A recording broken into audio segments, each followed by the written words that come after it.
Alright, so I got this thing back in the shop. That transmission I showed the other day. Got the Denali running this morning, as you saw, potentially. So what I ended up doing on the tune on it was putting it back to mass airflow and playing with the VE table a little bit, and cranked up and ran good enough to, well, it seems to run fine actually. So I drove it out of the shop and then rolled this down in here and stabbed the transmission in, got it all back together. Just got it warmed up, got fluid added and everything, and then I got to pull the pulley off, the big pulley off, and then go to our smaller pulley. I don't remember, 2.55 pulley, I think, is what we're going to. Then I get to try to find the belt again, which will be so exciting.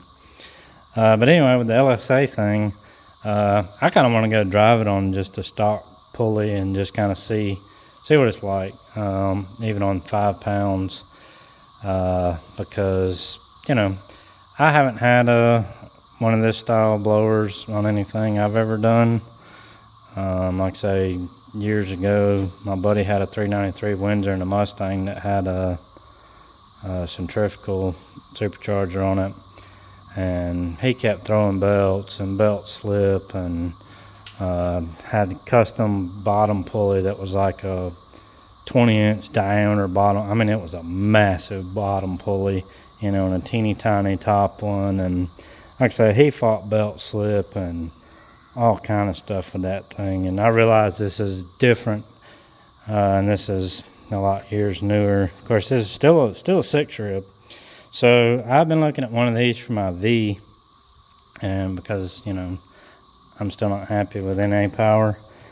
And so the only one I know to go to and look at was that one that guy did with the some Nissan, a G35 or 7, or I don't know anything about Nissan, but he had a 4.8 with adapters and a blower, and it was stick shift car, and I think he ended up making 600 or something with it, which was pretty impressive, I guess, for a 4.8.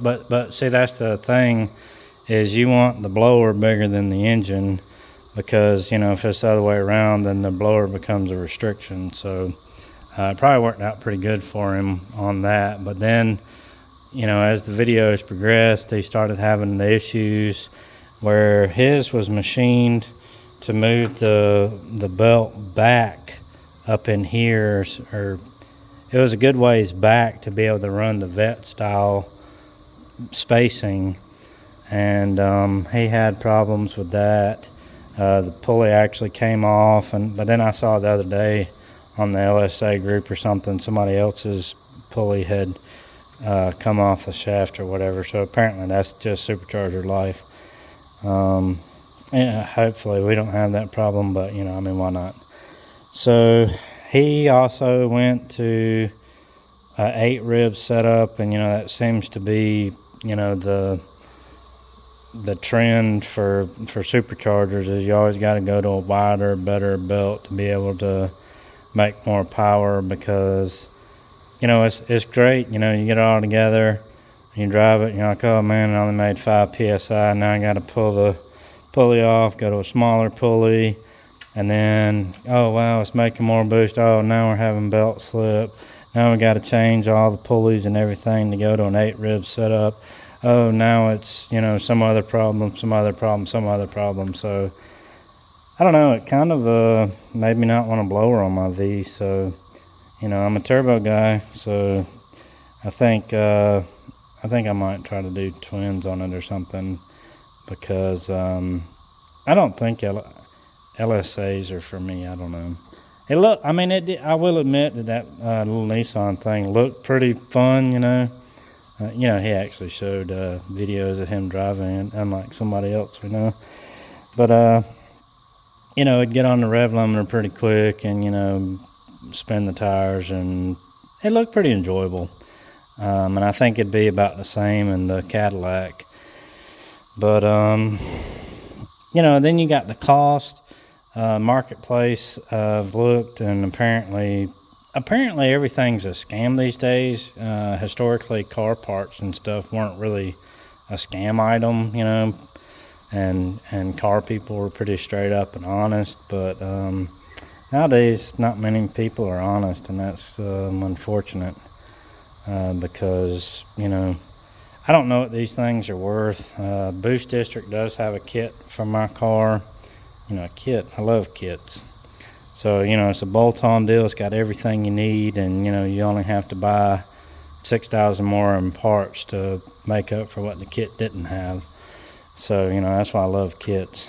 But, you know, I know how to do the fuel system and all that stuff on the V, and then, you know, I've got a good clutch in it and the twin disc, and, you know, then you got the T56 and the rear diff issues alleged with the V's, the Gen 1 V's or whatever.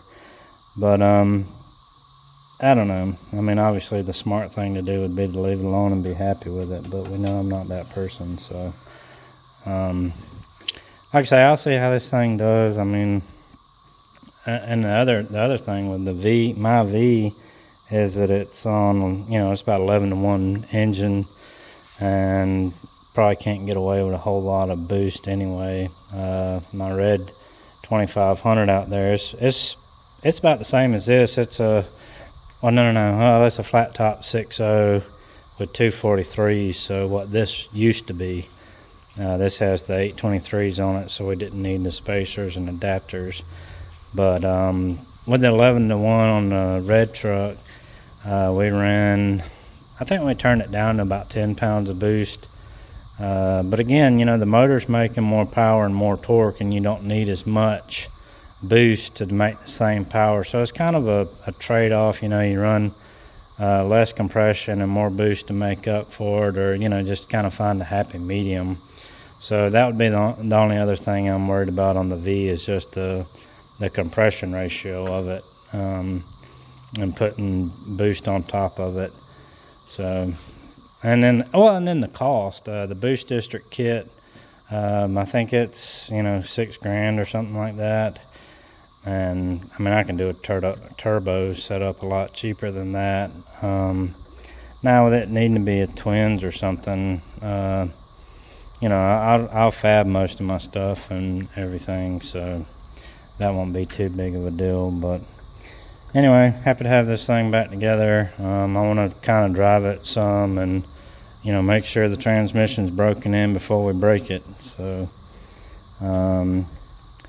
so now I've got the Denali to get to the dyno. I've got this thing to be re-dynoed, and then I've got my V to get dynoed. So it's gonna be a lot of trips to Michael's whenever he frees up, and then yeah, it's pretty exciting. Been pretty busy around here trying to catch up and stay ahead of the game, but that never happens. I always just end up behind just because I have just so much to do. And but anyway, glad to finally, I was thankful to get the Denali going and be able to drive it out of the shop, and it seems like it's doing good, and I'm happy to get this thing back together. And I know he'll be happy. But like I say,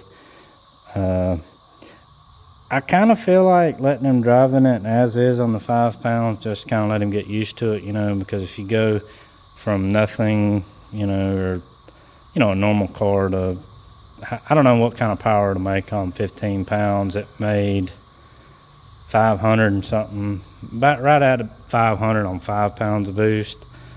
And I don't know what it'd make on 15 pounds, but even this 500 horsepower versus NA 500 horsepower is different, because the power and torque is going to be instant on this thing. And I don't remember what kind of torque it made. I wish I could remember. I'll have to go back and watch one of my videos and see what kind of torque it made. But I think it's pretty stellar torque. So anyway, that's update on the Denali and this thing.